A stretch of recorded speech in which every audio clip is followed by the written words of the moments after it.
Hello friends, good morning બધાને. ભાવથી જય સ્વામિનારાયણ, જય શ્રી કૃષ્ણ, રામ રામ. તો સરસ મજાની સવાર થઈ ગઈ છે અને સવારનું થોડું ઘણું કામ પતાવીને આપણે બેઠા છીએ નાસ્તો કરવા. જો નાસ્તામાં શું છે તો કે છાશ છે, દહીં છે, અથાણું છે અને સરસ મજાનો રોટલો છે.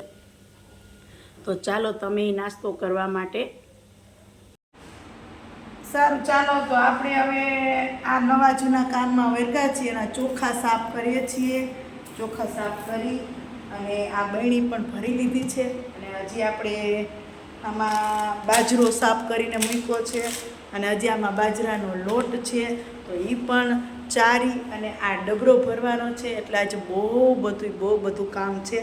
અને આજે જો રૂમની બહાર નીકળી ગયા. જો અમારો જે દરવાજાની બહાર સ્પેસ છે ને ત્યાં કેવડી મોટી જગ્યા છે. જો તો મને એમ થયું કે અહીં બહાર બેસું તો કોઈક નીકળે ને તો મજા આવે વાતો કરવાની. એટલે હું અહીંયા આવી ગઈ અને અહીંયા અમારા ઘરનો દરવાજો બંધ કરીને અહીં બેસી ગઈ છું. હવે આ કામ ક્યારે પૂરું થાય ખબર નહીં. હવે આ તો જો આવું કામ હોય ને એટલે આવું ધીમે ધીમે હાલ્યા રાખે. એટલે સારું, ચાલો આજે આખો દિવસમાં શું કામ કરવાનું છે ને એ તમે આખા બ્લોગ્સમાં જોજો અને પછી કમેન્ટ કરજો. હેલો ફ્રેન્ડ્સ, તો ઘડિયાળમાં થયા છે અત્યારે 3:30 અને 1 મિનિટ પણ વિહામાનો ટાઈમ નથી, ઊંઘવાનો ટાઈમ નથી મળ્યો. જો ઢગલા બંધ કપડાં છે, તમે જોવો છો. જો એ સંકેલેલા એટલા થપ્પો છે. જો નીચે ઇસ્ત્રી કરવાના એટલા કપડાં છે. એટલે આ જેટલું કામ હતું એટલા કપડાં તો મશીનમાં નાખી દીધા, પણ આ બધા ઇસ્ત્રી કરવી, ઘડી કરવી, એટલે આજે 1 મિનિટનો પણ ટાઈમ નથી મળ્યો ને બહુ થાકી ગયા છીએ. હવે જલ્દીથી સાંજ પડી જાય એટલે બસ, કારણ કે હજી કામ બી ઘણું છે. અને હમણાં જો તહેવાર આવે છે એટલે બધું સાફ સફાઈ ને બધું, હમણાં 2 દિવસ પછી રક્ષાબંધન છે એટલે બધું કામ બી હોય. બધું કમ્પ્લીટ કરી લઈએ પછી સરસ મજાના જન્માષ્ટમીના તહેવારને ઉજવીએ. હજી કાંઈ નક્કી નથી કે ક્યાં જશું, એમ દેવ દર્શને જશું ક્યાંક. તો સારું, ચાલો હજી આજે સાંજ થાય ત્યાં શું કામ કરવાનું હોય તો જોજો આખો બ્લોગ કે સવારથી સાંજ મારી કેમ થઈ. કારણ કે અત્યારે 4 વાગી ગયા છે પણ હજી 2 મિનિટે વિહામાનો ટાઈમ મળ્યો નથી. સારું, ચાલો તો જોતામાં સાંજ પડી ગઈ છે અને આપણે સાંજના જમવાનું છે ઢોકળા. તો આપણે બનાવી રહ્યા છીએ સરસ મજાના ખમણ ઢોકળા. તો એમાં આપણે સોડા નાખ્યા છે, થોડુંક તેલ નાખ્યું છે અને નિમક નાખ્યું છે અને હવે થોડી ધાણા ભાજી નાખી દઈએ એટલે મસ્ત થઈ જાય. અને આપણે અહીંયા પાણી પણ ઉકળી ગયું છે, બરોબર છે. એકદમ મસ્ત ઢોકળા તૈયાર થઈ ગયા છે.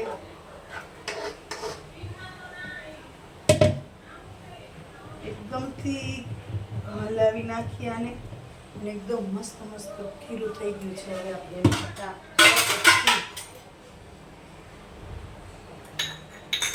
જલ્દી આપણે ઢોકળા મૂકી દઈએ.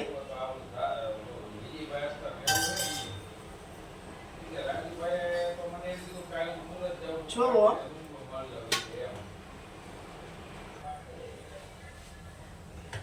આપણે ફટાફટથી વાટકી ભરી અને મૂકી દઈએ. પાણી સરસ મજાનું ઉકળી ગયું છે.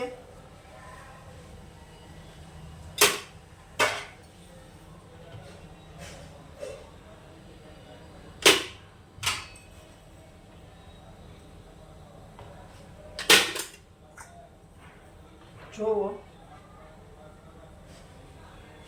વધ્યું ઘટ્યું ખીરું છે એ આપણે આની અંદર મૂકી અને સીધું નાખી દઈએ એટલે મસ્ત ફૂલીને એકદમ દરવાળા ઢોકળા થાય.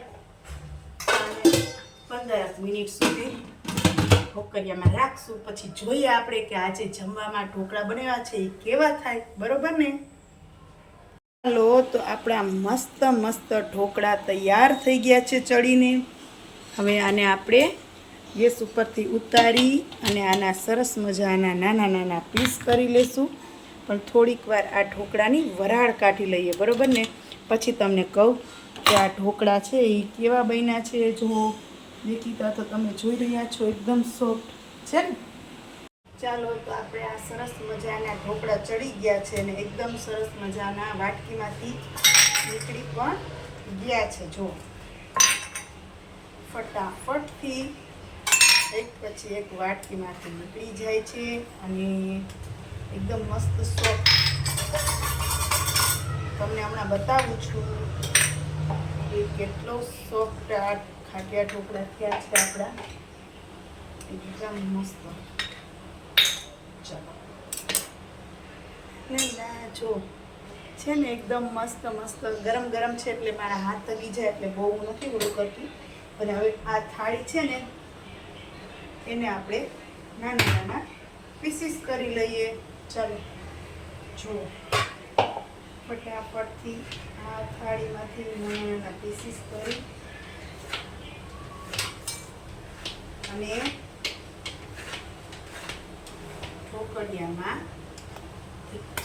એને બાઉલમાં લઈ લઈએ. તો થઈ ગયા ને મસ્ત મસ્ત ઢોકળા. જુઓ તમે પણ. આને છે ને પછી વઘારી નાખશું. જુઓ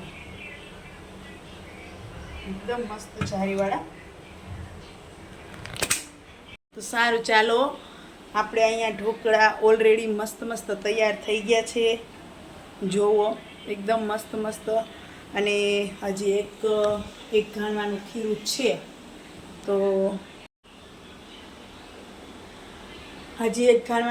છે તો ફટાફટથી બનાવી લઉં. તો સારું ચાલો બધાને ભાવથી જય સ્વામિનારાયણ, જય શ્રી કૃષ્ણ, રામ રામ.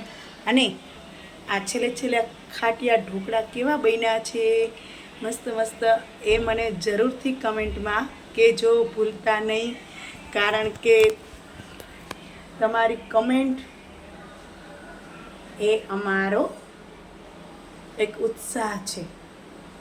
તો જરૂરથી કમેન્ટ કરજો કે આ ઢોકળા કેવા થયા છે. બરાબર છે. સારું ચાલો બાય.